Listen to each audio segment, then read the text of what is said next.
Robin story की शुरुआत होती है और हमें एक जंगल दिखाया जाता है। जंगल में बहुत ज़्यादा बारिश हो रही होती है। इसी वजह से इस बारिश में एक अंडा अपने नेस्ट में से नीचे गिर जाता है। वो अंडा रेंगते रेंगते नीचे जमीन तक पहुंच जाता है। तभी जमीन पर नीचे कुछ चूहे खाना चुरा के आ रहे होते हैं और वो इस अंडे को देखते हैं। सभी चूहे इस अंडे को अपने घर में ले लेते हैं और अंडे में से एक बच्चा बाहर आता है और ये एक रॉबिन था।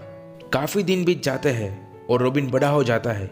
ऐसे ही एक दिन सभी चूहे और रॉबिन खाना चुराने के लिए इंसान के घर पे पहुंचते हैं, जहाँ पर सभी चूहे खुद को बिना दिखाए छुपके जा रहे होते हैं। लेकिन रॉबिन चूहे जैसे छुप नहीं सकता था। सभी चूहे थोड़ा थोड़ा खाना चुरा रहे थे और रॉबिन की नज़र वहाँ पर रखे एक सैंडविच पे पड़ती है। वो उसे चुराने के लिए जाता है, लेकिन तभी उससे गलती से काफ़ी सारा शोर हो जाता है। इसी वजह से घर के मालिक को पता चल जाता है और वो रॉबिन के साथ साथ चूहे को भी देख लेता है। इसी वजह से घर आकर जब वो अपना बनाया हुआ मैप देखते हैं तब उसे पता चलता है कि चोरी के लिए तो सिर्फ एक ही घर बचा है और अगर वो चोरी किए गए हुए घर पे जाएंगे तो वहाँ पर वो इंसानों के बिछे हुए जाल में फंस सकते थे, या फिर अगर इंसानों ने बिल्लियाँ पाल ली तो बिल्ली भी उसे मार सकती थी। इसी वजह से सब लोग सो जाते हैं और रात को सोते टाइम रॉबिन को भूख लगती है क्योंकि उसे आज खाना मिला ही नहीं था।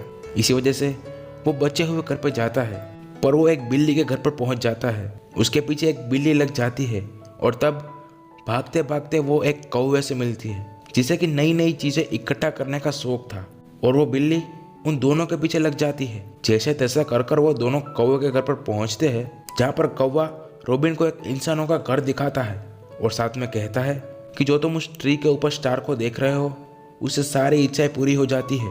इसी वजह से रॉबिन और वो कौवा इंसानों के घर में जाते हैं। वो उस ट्री के पास भी पहुंच जाते हैं और रॉबिन सबसे पहले जाता है। रॉबिन काफ़ी सारी गलतियां करता है और आवाज़ भी करता है, लेकिन यहाँ पर बात खत्म नहीं होती और उसके पीछे कौवा भी आता है और वो भी शोर करता है। फिर वो दोनों मिलकर जैसे तैसे स्टार लेते हैं, वैसे ही उस ट्री में से सारे बेल्स नीचे गिर जाते हैं।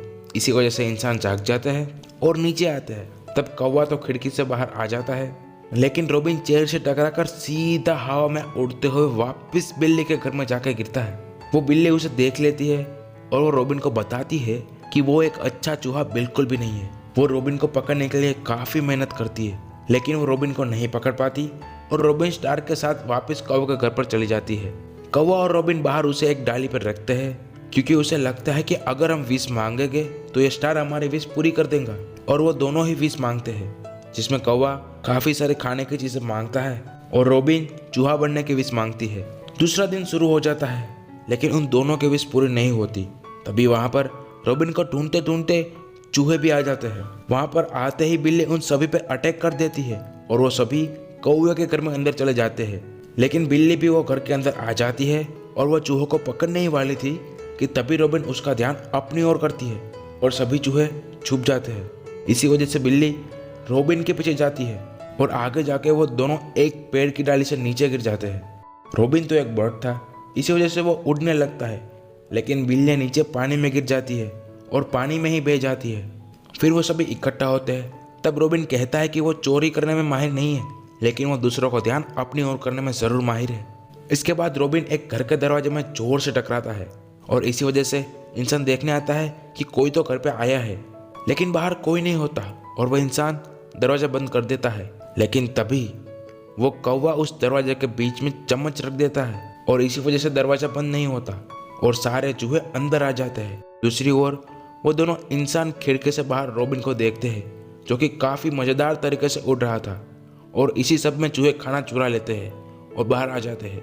उस रात वो सब आराम से खाना खाते हैं और यह स्टोरी यहीं पे एंड होती है।